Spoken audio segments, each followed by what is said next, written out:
La entrevista del Telematutino 11, gente importante a tratar temas importantes. Nos acompaña el doctor Roberto Rosario Márquez, expresidente de la Junta Central Electoral, del equipo de estrategia del doctor Leonel Fernández y miembro del Comité Central del Partido de la Liberación Dominicana. Roberto, bueno, feliz comenzando la semana contigo, una semana caliente y a 6 días de las elecciones. Una semana interesante.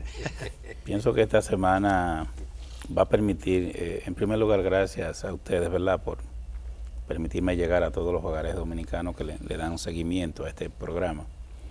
Yo creo que esta semana es de mucho interés para la República Dominicana porque tiene la oportunidad el país de marcar la ruta de lo que va a ser el comportamiento electoral en el 2020.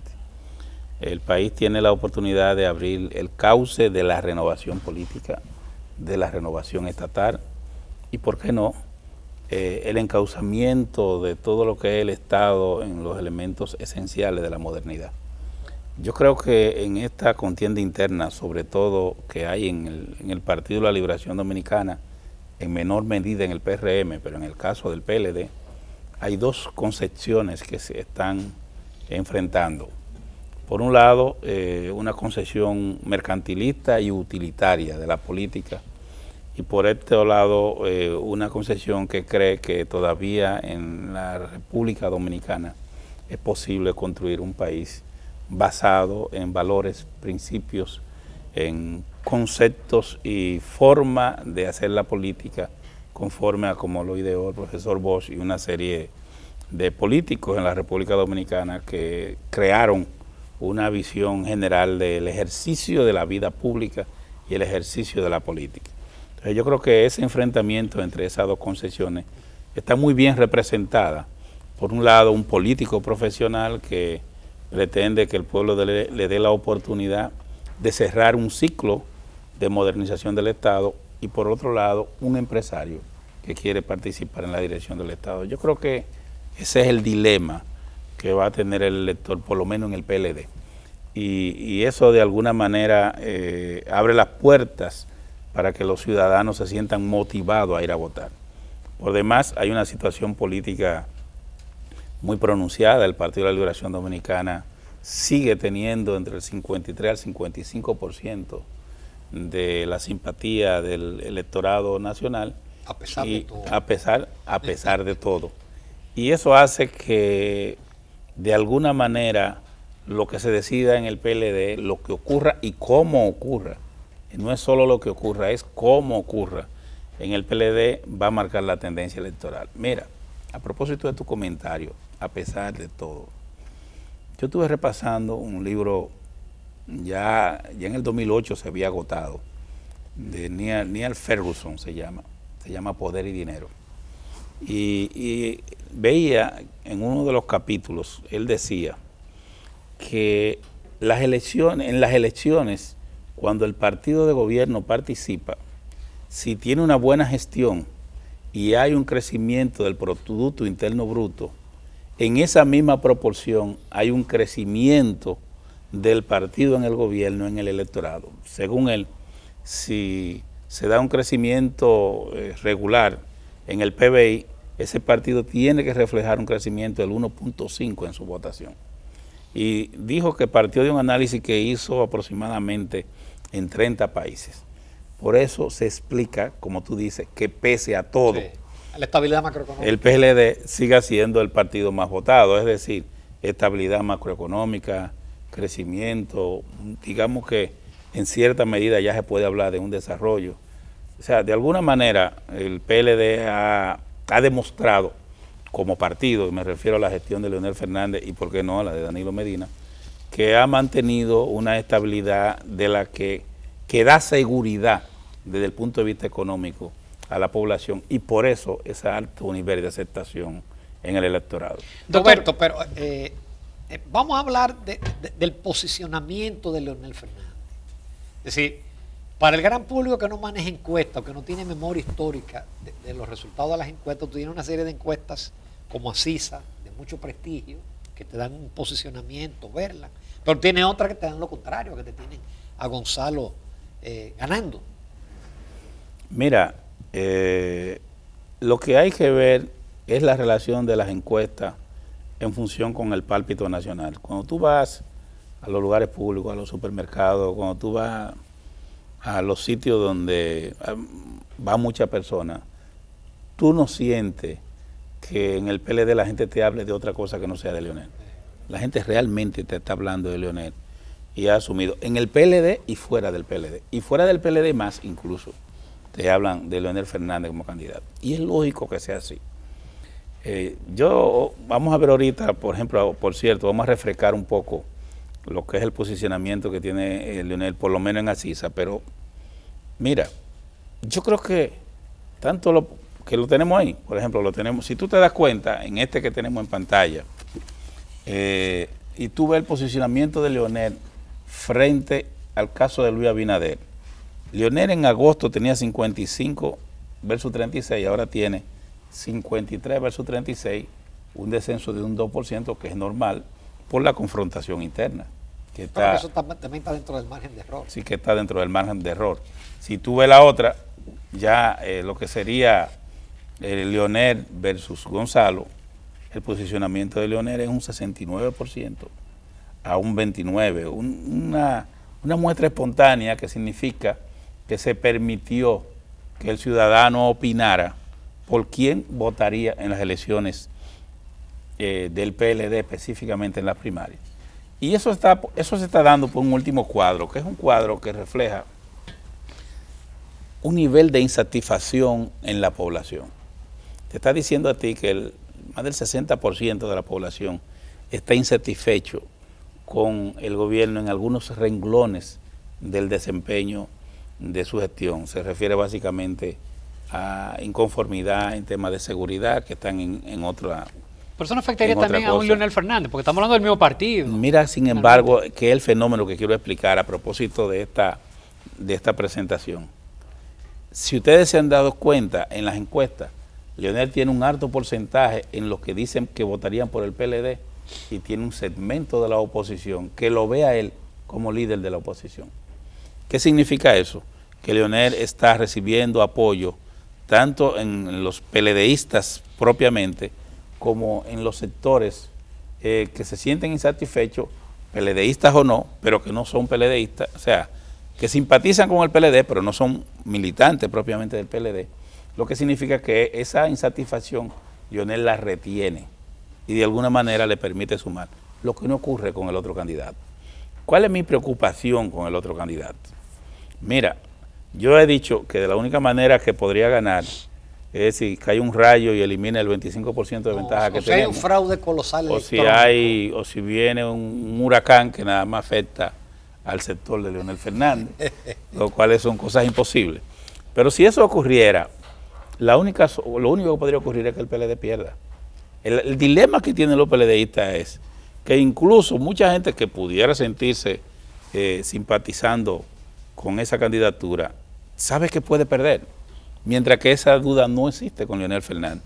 Leonel Fernández te da la seguridad de que gana en primera vuelta, sin problema, y en segunda incluso ganaría como quiera.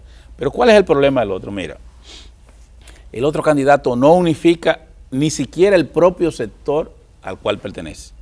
Ya ustedes vieron que tanto Amarante Baré como Reinaldo Pared y otros de ese sector se han expresado, bueno, a diario, miembros del Comité Central y candidatos a cargos importantes en esta contienda se han adherido a Leonel Fernández porque discrepan de esa candidatura.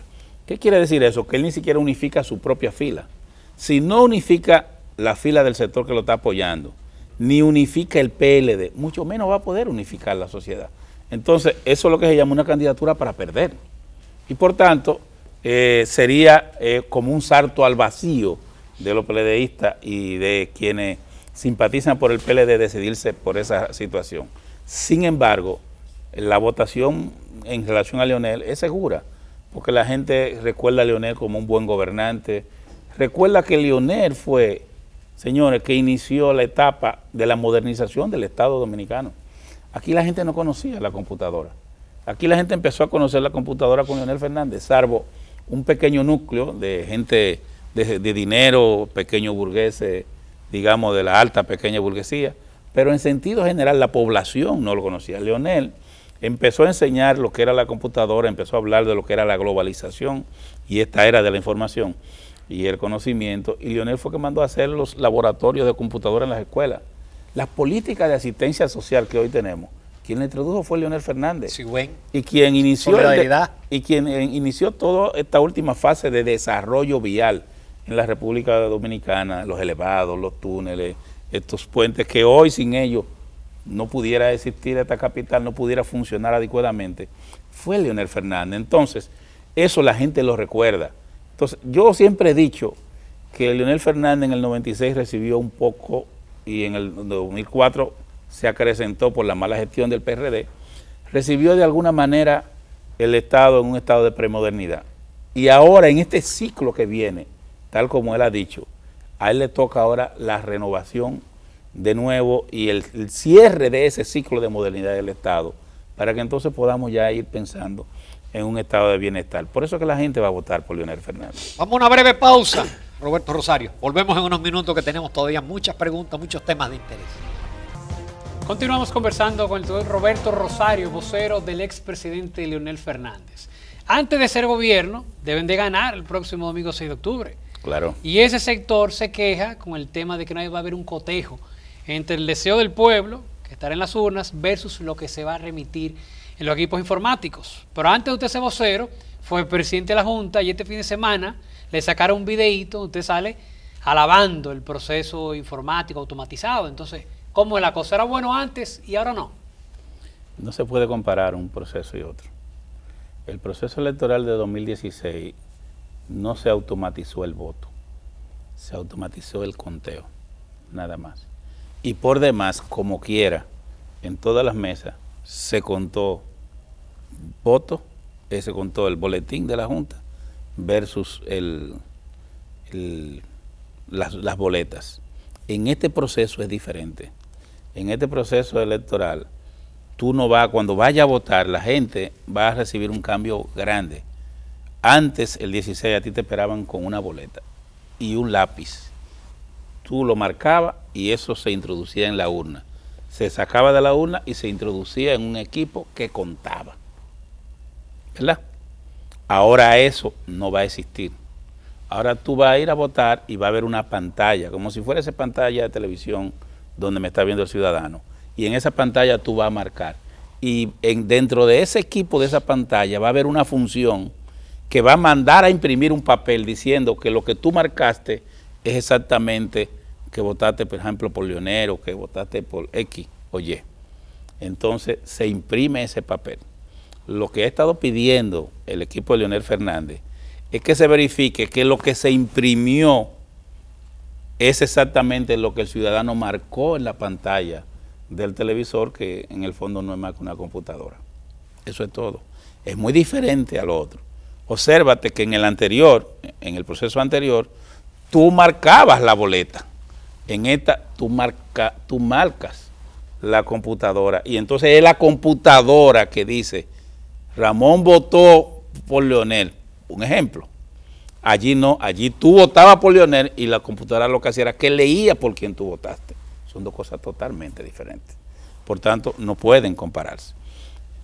Por esa razón, si tú te ves la misma opinión que han dado las universidades, mira, el presidente Fernández explicaba el tema diciendo, y hay una resolución, la resolución creo que del 22 de febrero de la Junta, y hay un acta levantada el 31 de enero, firmada por los delegados técnicos y los directores de elecciones e informática de la Junta, que dicen que había que hacer una auditoría nacional e internacional, y además de eso, que dice que esto es un piloto, que es una prueba, y que dependiendo de su desempeño, pues esa prueba entonces daría lugar. Es cierto, Roberto, que hacía 8 años, yo tuve aquí al director del dice que hace 8 años que se viene trabajando con ese. No, más, 10, más, bueno, eso realmente, ese proyecto se inició en mi gestión.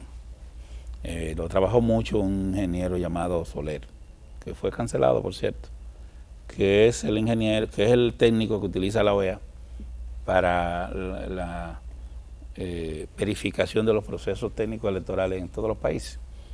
Y se inició ese proyecto. Acuérdate que lo usamos en las elecciones de la ADP y lo utilizamos en las elecciones de la Universidad Católica de Santo Domingo.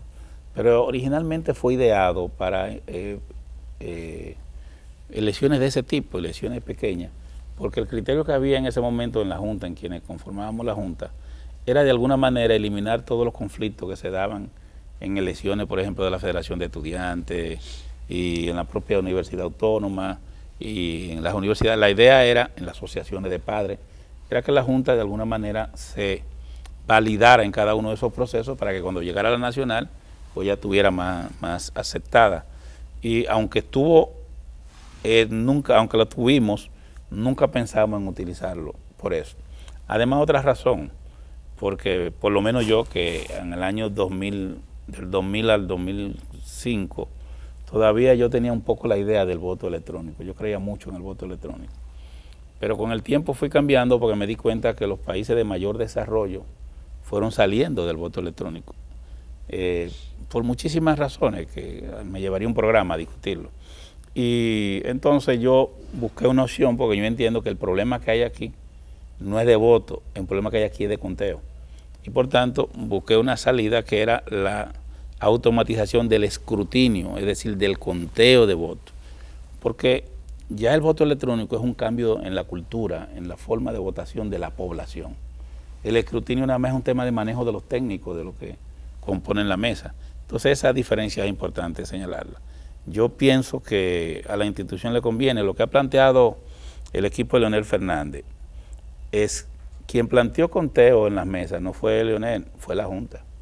Fue la Junta que planteó que un 20% de la mesa se haga una verificación de que lo que está en la máquina es lo que está en los papeles. Con eso no se reduce Y ya entonces, el temor. y entonces Leonel ha pedido que en vez de un 20 se extienda al 100% solo del nivel presidencial. Mira, el problema es que es aleatorio. Para que sea aleatorio en todos los países que yo he ido, tendría que haberse hecho el mismo día. Pero ocurre que ya se decidió en cuáles es que se va a hacer aleatorio. Y eso lo sabe todo el mundo. Entonces ya no es aleatorio. Entonces ya no es aleatorio. Ya no es aleatorio, exactamente. Entonces por eso es que nosotros decimos, bueno, pues entonces llevémoslo al 100%, eso es todo. No hay nada del otro mundo. No se está ni cuestionando la Junta, ni diciendo que nada está mal. Es que se coteje, que lo que dice el papelito fue lo que marcó la persona en la computadora, punto. Ahora, ante la postura de la Junta, en el caso hipotético, digamos, que ustedes no salgan beneficiados en esa contienda interna, ¿qué? O sea, ¿el grupo de ustedes no desconocería? O sea, ¿qué haría? En caso de... Esa ya no es una decisión mía. Ya, en verdad. Es una decisión mayor. Pero en el horizonte eso no se tiene. Pero no se tiene. lo que yo veo es Leonel ganando cómodamente. Pese a todo. Mira, esto se parece Perdón, mucho. pese a todo. Y quiero insistir Roberto, en el pero mira, esto se parece mucho al 2004. En términos de avalancha y en términos de la gente espontáneamente. Mira, me quiero referir a eso. En el 2004, ustedes recuerdan, hubo mucho uso del Estado como elemento, como instrumento de presión. Es más, señores, y en el 2008, en el 2004, Hipólito aplastó toda la disidencia interna. Se llevó a Fello, a Milagro, a Esquia Guerrero, a Tuey, Sacó a Tuey. a todo el mundo. Y al final de cuentas se impuso y perdió. Porque la gente al final rechaza esos actos de soberbia, esos actos de avasallamiento del poder. La gente está viendo ahora cómo hay un avasallamiento del poder, cómo hay una obsesión. A mí se me parece mucho a los regímenes de fuerza, donde cuando ya tú no puedes ir, a mí se me está pareciendo mucho al Balaguer del 1996, que dijo, yo prefiero a Leonel y no a Jacinto Peinado, y le cerró la puerta. Y Jacinto Peinado le ganó la convención, la primaria, fueron primarias, le ganó la primaria a Balaguer, en este caso a través de Carlos Morales, y como quiera se le imposibilitó. La diferencia que hay ahora es que el liderazgo de Leonel es demasiado grande. Su liderazgo tanto nacional como internacional y su obra de gobierno ha impactado a demasiada gente. Y por eso Leonel tiene toda la facilidad de ganar. Pero yo insisto, la soberbia nunca ha conducido a nada bueno. Yo estoy seguro, si mucha gente, si le dieran un elixir o si hubiera una lobotomía en la población para que cambie de posición y vote por quien no debe votar, yo creo que quien más lo sufriría serían precisamente quienes están detrás de esa candidatura, porque lo que le esperaría es terrible, por una sencilla razón: no tienen el apoyo de la población, y por más que tú llegues va a llegar un momento en que te va a chocar contra la pared. A quien más le conviene que Leonel gane es a ese grupo, porque Leonel no es una gente que va a apañar nada, pero tampoco va a perseguir a nadie. O sea, Leonel va a actuar El perdón es muy noble. Leonel va a actuar como ha actuado siempre. Leonel no es un hombre de rencor, no es un hombre de avasollamiento, no es un hombre de perseguir a personas de manera específica. Tú nunca vas a ver eso en Leonel. ¿Y por qué esos danielistas ortodoxos piensan que sí, que lo van a sacar, que lo van a maltratar, que lo van a pisotear, que van a destruir toda esa corriente que representa? Es una tendencia natural del ser humano el pensar que el otro lo va a tratar en función de cómo él lo trata. Si tú tratas mal a tu padre, tú crees que tu padre te va a tratar mal a ti. Y no necesariamente es así. Al final, tu padre va a decir: yo soy tu padre y te trataré bien porque eres mi hijo. Entonces eso es lo mismo que pasa. Por peor que hayan tratado a Leonel, Leonel seguirá siendo el mismo, porque es su naturaleza. El cuento aquel del sapo y el alacrán. En este caso, Leonel es una persona demasiado noble, demasiado sencilla, está demasiado metido en el tema de la cultura, de la lectura, de la planificación estratégica, de la organización del Estado, como para detenerse en esa pequeñez, en esa individualidad que al final lo que hacen es que te dañan a ti. Los gobiernos y quien está ejerciendo una función pública debe preocuparse más por servir a la población y por hacer las cosas bien, que por tener una vendetta personal contra alguien. Al final eso se devuelve, tarde o temprano se devuelve, y a veces de mala manera. Yo creo que en ese sentido lo que hay que prepararse para un proceso electoral en el 2020 despejado. Sería interesante una confrontación de Leonel Fernández y Luis Abinader, donde yo estoy seguro que habría la menor presencia de elementos que generen ruido al proceso. No habría esa preocupación. Va a ser una de las elecciones más equitativas. Así es. No quería decirlo. Sí. No quería decirlo, pero sería una de las elecciones más equitativas. Yo creo que sería conveniente, tanto para la oposición como para el propio partido de gobierno con Leonel Fernández, que demostraría que no es verdad lo que se dice, que ha ganado en base al uso del poder y del Estado, sino que ganaría en base al talento y a la simpatía del pueblo dominicano. Roberto Rosario, muchísimas gracias por permitirnos arrancar la semana contigo, la última semana. Gracias. Previas a las elecciones. Nos volvemos a ver pronto. Bien, gracias a ustedes. Nos vamos, amables televidentes, a la recta final del Telematutino 11.